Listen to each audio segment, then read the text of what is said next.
Hey, grade 8, how you doing? So, today we're going to talk about motor racing. So this chapter of the book, guys, is all about racing.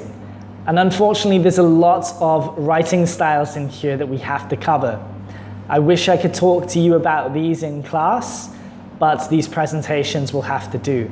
If you have any questions, if you're finding it difficult, please reach out to your teachers and they will contact me, okay? So, motor racing then. The topic for today's lesson is titles and short story planning, okay? So some warm-up questions for you guys to get you thinking about racing again. So, these questions are, I want you to tell me, what age are you legal to drive in Vietnam?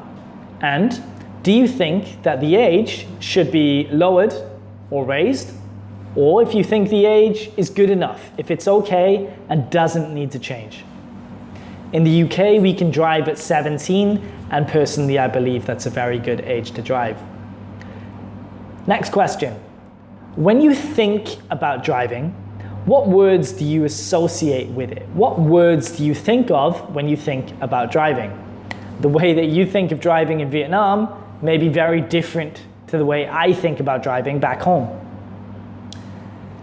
When you've written these words down, I'd like you to explain your word choices, okay? So write down 5 adjectives that describe the experience of driving and explain why you've chosen these words, okay? Just one sentence to explain each word.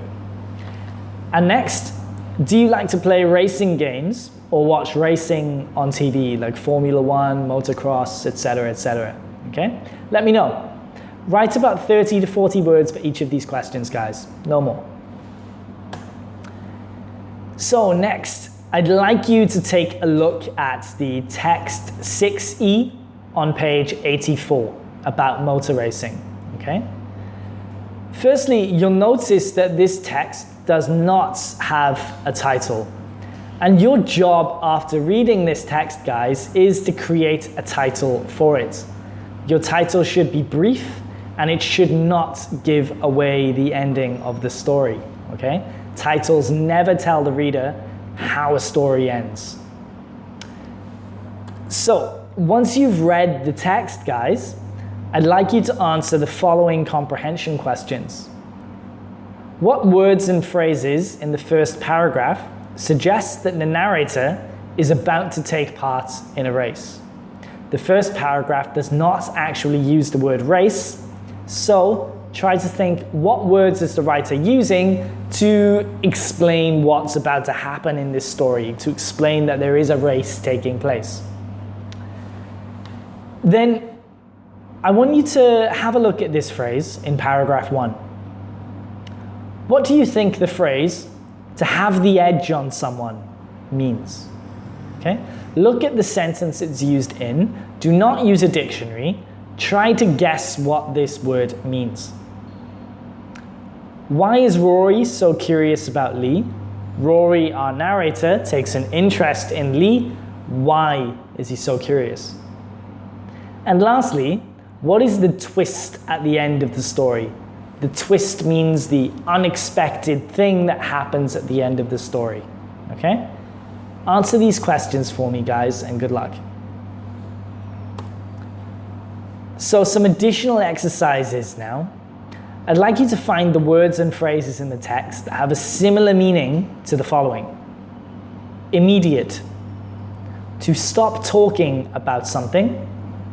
To get revenge. To not be able to stop thinking about a certain thing or question. Okay?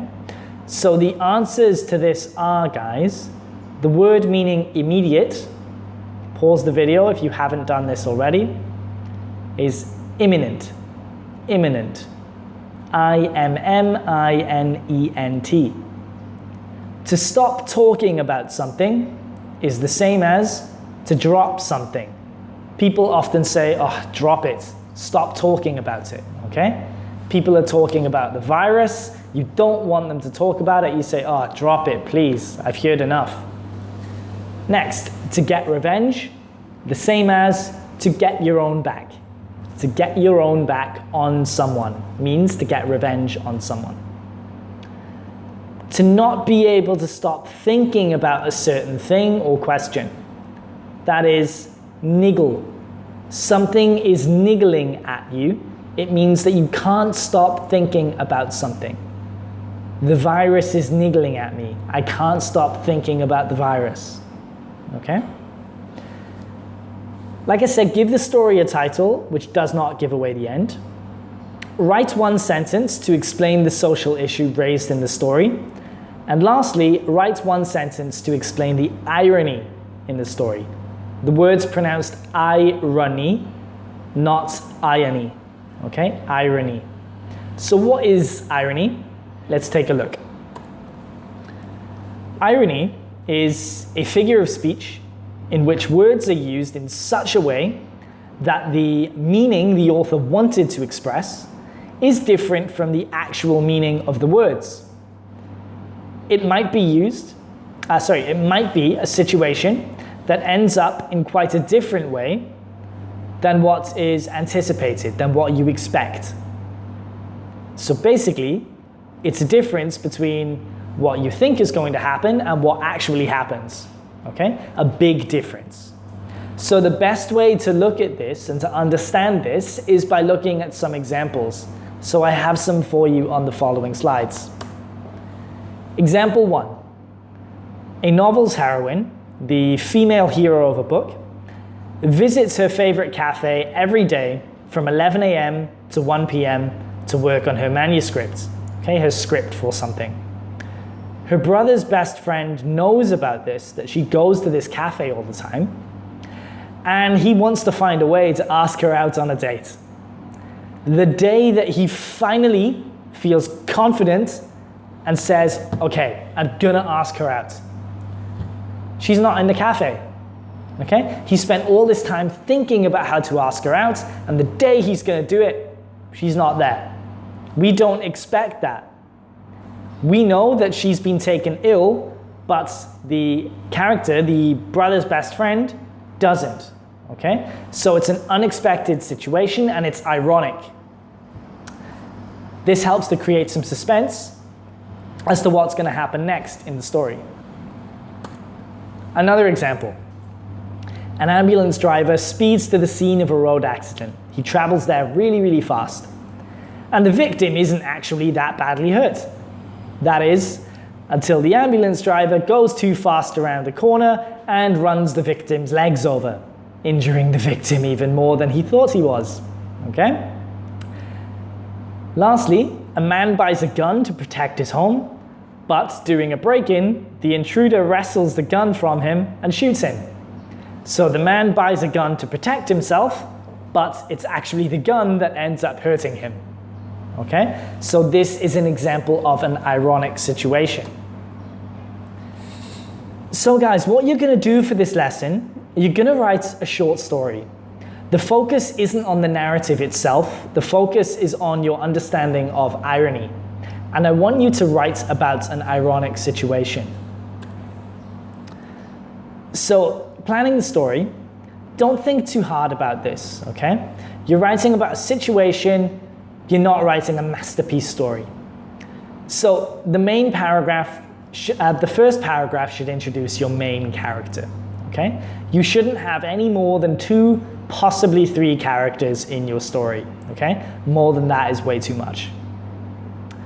You can write in the first or third person. The first person means you write like, I went to a cafe, I saw this person, blah, blah, blah, I. Third person is Rory did this. Rory, our main character, went to the cafe every day, blah, blah, blah. Okay? You can use descriptive techniques and a little bit of dialogue if you think it's necessary. If you're going to use dialogue, please use the correct punctuation. And lastly, try to think about how the story is going to end. Try to understand the situation and how it's going to be ironic before you've written about it, okay? So I'd like you to write 200 words on this, guys. A 200-word ironic situation, okay? 250 word story about an ironic situation relating to a race. Jot down some notes about different kinds of races and how they might end. Choose one type of race to write about, and think about the 2 or 3 characters to include and where the race will take place. Plan your story and write it, okay? So 250 words about a race that's ironic in some way. Best of luck. I look forward to seeing your stories. Focus on the irony. Do not focus on the story structure. The irony is important, okay? Thank you very much, guys. Thank you for listening, and I'll see you later in the week with another lesson for you, okay? See you later.